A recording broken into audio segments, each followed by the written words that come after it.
Because America negotiated from a position of strength and principle, we have stopped the spread of nuclear weapons in this region.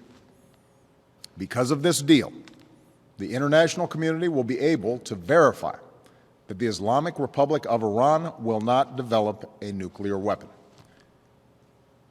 This deal meets every single one of the bottom lines that we established when we achieved a framework earlier this spring. Every pathway to a nuclear weapon is cut off, and the inspection and transparency regime necessary to verify that objective will be put in place. Because of this deal, Iran will not produce the highly enriched uranium and weapons-grade plutonium that form the raw materials necessary for a nuclear bomb. Because of this deal, Iran will remove 2/3 of its installed centrifuges, the machines necessary to produce highly enriched uranium for a bomb, and store them under constant international supervision. Iran will not use its advanced centrifuges to produce enriched uranium for the next decade. Iran will also get rid of 98% of its stockpile of enriched uranium. To put that in perspective, Iran currently has a stockpile that could produce up to 10 nuclear weapons. Because of this deal, that stockpile will be reduced to a fraction of what would be required for a single weapon. This stockpile limitation will last for 15 years. Because of this deal, Iran will modify the core of its reactor in Iraq so that it will not produce weapons-grade plutonium, and it has agreed to ship the spent fuel from the reactor out of the country for the lifetime of the reactor. For at least the next 15 years, Iran will not build any new heavy water reactors. Because of this deal, we will, for the first time, be in a position to verify all of these commitments. That means this deal is not built on trust. It is built on verification. Inspectors will have 24/7 access to Iran's key nuclear facilities. Iran will have access to Iran's entire nuclear supply chain, its uranium mines and mills, its conversion facility, and its centrifuge manufacturing and storage facilities.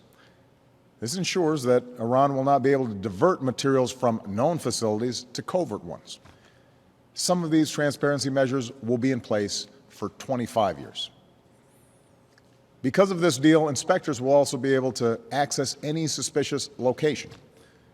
Put simply, the organization responsible for the inspections, the IAEA, will have access where necessary, when necessary. That arrangement is permanent. And the IAEA has also reached an agreement with Iran to get access that it needs to complete its investigation into the possible military dimensions of Iran's past nuclear research. Finally, Iran is permanently prohibited from pursuing a nuclear weapon under the Nuclear Non-Proliferation Treaty, which provided the basis for the international community's efforts to apply pressure on Iran. As Iran takes steps to implement this deal, it will receive relief from the sanctions that we put in place because of Iran's nuclear program, both America's own sanctions and sanctions imposed by the United Nations Security Council. This relief will be phased in. Iran must complete key nuclear steps before it begins to receive new sanctions relief. And over the course of the next decade, Iran must abide by the deal before additional sanctions are lifted, including 5 years for restrictions related to arms and 8 years for restrictions related to ballistic missiles. All of this will be memorialized and endorsed in a new United Nations Security Council resolution. And if Iran violates the deal, all these sanctions will snap back into place. So there's a very clear incentive for Iran to follow through, and there are very real consequences for a violation. That's the deal.